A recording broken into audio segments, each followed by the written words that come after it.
दोस्तों, अगर मैं कहूँ एक ऐसा आदमी जो आज से लगभग 500 साल पहले 25 से ज्यादा विषयों का ज्ञाता था, जो एक खगोल शास्त्री, वनस्पति शास्त्री, भूगर्भ शास्त्री, प्रकाश विज्ञान, द्रव्यचालिकी, ध्वनि भौतिकी, वायुगतिकी विज्ञान, महान चित्रकार, मूर्तिकार, वास्तुशिल्पी, संगीतज्ञ, कुशल यांत्रिक, वैज्ञानिक, शरीर रचना विज्ञान, पेशियों की गति, पानी की शक्ति, जलवायु विज्ञान, विमानिकी, गणित इत्यादि विषयों का एक शानदार मास्टर था, तो उसे आप क्या कहेंगे? ये काम शायद कोई जीनियस ही कर सकता है। जी हाँ, वे इटली के रहने वाले लियोनार्डो दा विंची हैं। ये वही बेहतरीन चित्रकार हैं जिन्होंने मोनालिसा, द लास्ट सपर जैसी महान चित्रकारियां की थी। एक ही समय में ये एक हाथ से लिख सकते थे और दूसरे हाथ से पेंटिंग कर सकते थे। एक झूलता पुल बनाने का डिजाइन भी इन्होंने तैयार किया। ऐसा माना जाता है कि कैंची का आविष्कार भी इन्होंने ही किया। मोम पर दिमाग के भीतरी भाग का चित्र बना देने वाला यह पहला आदमी था। हृदय और आंख कैसे काम करती है उसको जानने के लिए कांच या चीनी मिट्टी के नमूने के निर्माण का विचार भी सबसे पहले उनके दिमाग में ही आया। भ्रूण सहित खुले गर्भ का पहला सही चित्र भी उन्हीं के द्वारा बनाया गया। यही वह प्रथम आदमी था जिसने अधिकांश चिंतकों से परे हटकर सोचा और किसी धार्मिक ग्रंथ का आधार नहीं माना। इन्होंने सीधे प्रयोग किए, रिसर्च करी और वस्तुओं के पीछे के कार्य कारण को समझने की कोशिश करी।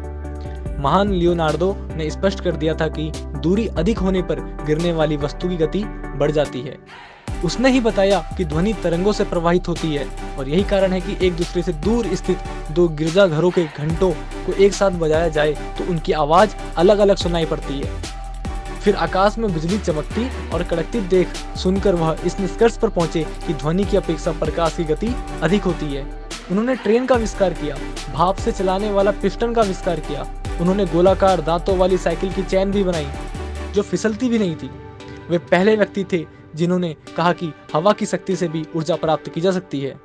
उन्होंने गोताखोरों के लिए एक प्रकार का सूट और श्वास नली तथा एक पानी का लड़ाकू जहाज बनाया। उन्होंने पिंजरों को खोल पक्षियों को उड़ा उड़ा कर उनके उड़ने तथा ऊपर उठने के ढंग से लेकर परों के फैलाव तक का अध्ययन किया।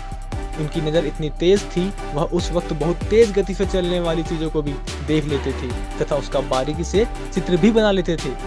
उन्होंने पैरासूट, हेलीकॉप्टर इत्यादि चीजों के डिजाइन भी आज से 500 साल पहले ही बना दिए थे। लियोनार्डो दा विंची की खासियत है कि कोई भी चीज उसे अपनी समझ से बाहर नहीं लगती थी। पूरी दुनिया ही उसके दिमाग में खेल की तरह थी। कला से लेकर विज्ञान तक उन्होंने संपूर्ण योग्यता का परिचय दिया। उनके लिए ऐसा कहा जा सकता है कि उन जैसा प्रतिभाशाली कोई दूसरा ना हुआ। लियोनार्डो दा विंची के कुछ प्रसिद्ध विचार इस प्रकार हैं। उनका पहला विचार है, सबसे बड़ी खुशी समझने की खुशी है। और दूसरा विचार है, सीखना कभी दिमाग को थकाता नहीं है। दोस्तों, ऐसा आदमी जीनियस ना हो तो क्या हो?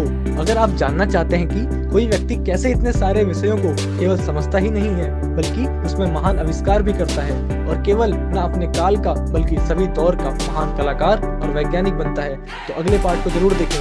हमारे YouTube चैनल को सब्सक्राइब करना ना भूलें ताकि आगे की वीडियोस को आप आसानी से देख सकें।